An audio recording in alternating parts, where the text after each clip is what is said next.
Saudamos a todos mais uma vez com a paz do Senhor Jesus Cristo. Amém? Queríamos convidar vocês, os irmãos e as irmãs. Essa rápida reflexão surgiu de uma pergunta que a gente ouviu essa tarde. A pergunta nem foi direcionada a nós, mas a gente ouviu aquela pergunta e achou uma pergunta muito interessante. Tinha a ver com a relação entre o judaísmo e a igreja, né? Ou seja, existem coisas no Velho Testamento que a gente sabe que foram pertencentes à dispensação da lei, né? E a gente vê que a nossa Bíblia é composta pelo Velho e pelo Novo Testamento. Então vai ficar uma série de perguntas concernentes coisas tipo assim: o que é válido para os dias de hoje? Como, por exemplo, eu vou falar aqui nessa tarde, debaixo da misericórdia do Senhor nosso Deus, a respeito da questão do sábado. Já deixa a tua Bíblia aberta aí no capítulo 12 do Evangelho de Mateus. Capítulo 12 do Evangelho, segundo escreveu Mateus, que nos diz assim: naquele tempo passou Jesus pelas searas, em um sábado, e os seus discípulos, tendo fome, começaram a colher espigas e a comer. E os fariseus, vendo isso, disseram-lhe: eis que os teus discípulos fazem o que não é lícito fazer no sábado. Ele, porém, lhes disse: não tendes lido o que fez Davi quando teve fome? Ele e os que com ele estavam, como entrou na casa de Deus e comeu os pães da preposição, que não era lícito comer, nem aos que com ele estavam, mas só os sacerdotes? Ou não tendes lido na lei, que aos sábados os sacerdotes, não tendo no templo, violam a lei no sábado e ficam sem culpa? Pois eu vos digo que está aqui quem é maior do que o templo. Mas se vocês soubessem o que significa misericórdia quero e não sacrifício, não condenaríeis os inocentes, porque o Filho do Homem até do sábado é Senhor. Lembro-me que há algum tempo, um amigo que professava outra linha de pensamento, de cristianismo, né?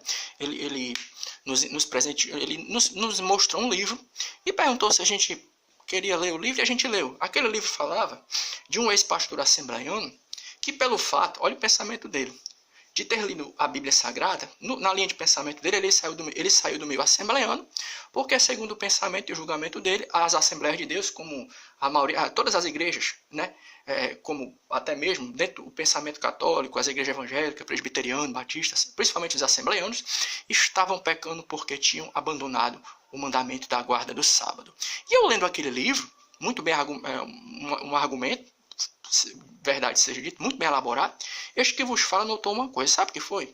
É que 99,9% dos textos bíblicos que ele utilizou para defender a tese de que a guarda do sábado é válido para o Novo Testamento, estavam todos presentes no Velho Testamento.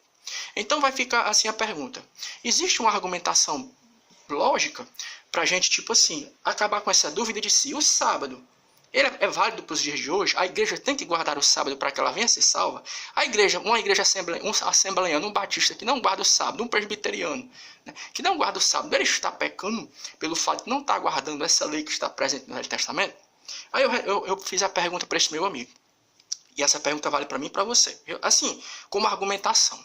Por exemplo, Paulo, quando escreve a sua carta aos Romanos, ele está escrevendo a uma igreja composta somente por judeus? Ou também existem pessoas de outras naturalidades, oriundas de outras nacionalidades ali presentes?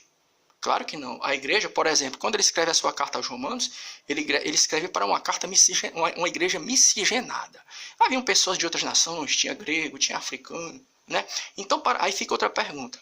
Quem vinha de fora, o africano, o grego, ele guardava o sábado? Claro que não. A guarda do sábado era uma coisa que era feita por quem? Era realizada, a guarda do sábado era algo que ocorria no contexto judaico, né? Então, para pensar comigo. Se os apóstolos, os primeiros escritores, fossem guardadores, zelosos, pregadores da guarda, zelosos da guarda do sábado, pode ter certeza que eles iam ter dois trabalhos. O primeiro trabalho qual era? De pregar e mostrar que Jesus era o Cristo. E segundo, pelo fato do estrangeiro não guardar o sábado, ele teria que convencer também o estrangeiro a guardar o sábado. Tá entendendo? E se isso tivesse ocorrido, se você sabe esse conflito, porque pensa no conflito.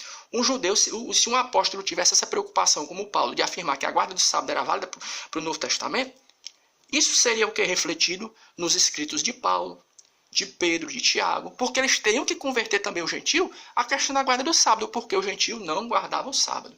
E a gente vê, nas cartas de Paulo, até mesmo Tiago, Pedro, Até mesmo na pequena epístola de Judas, de João, alguns dos apóstolos e escritores afirmando que a guarda do sábado é válida para o Novo Testamento? Não.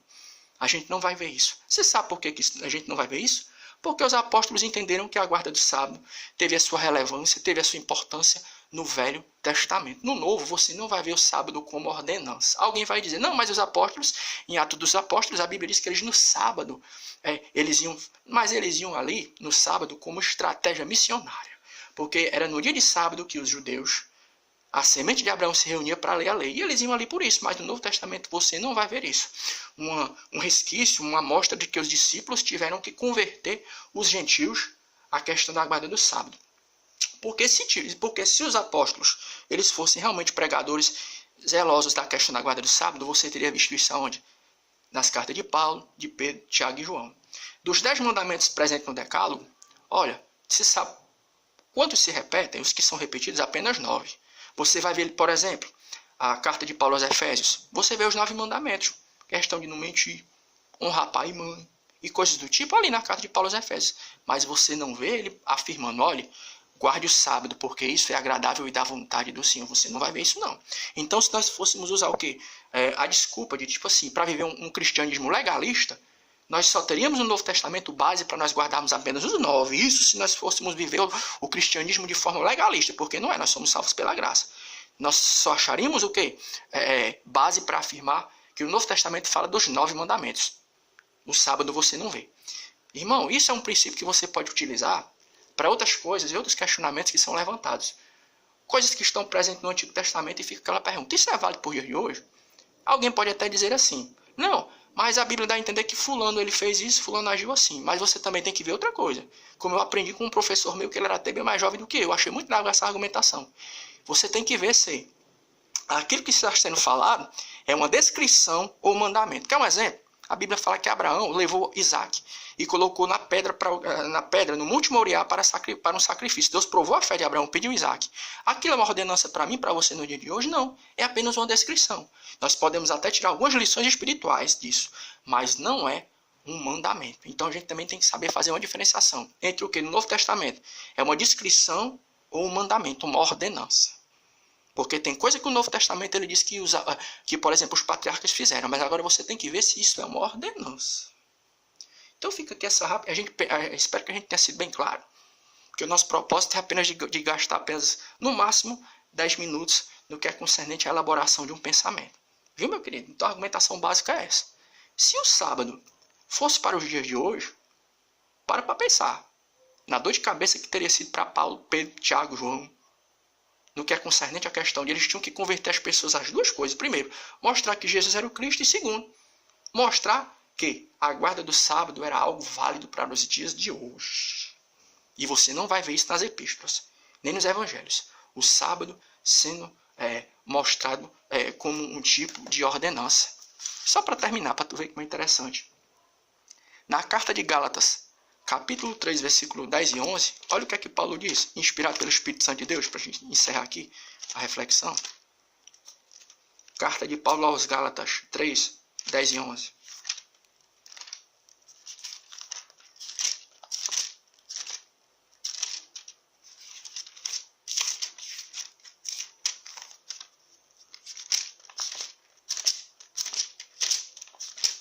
O 3, capítulo 3, o 10 e 11 de Gálatas.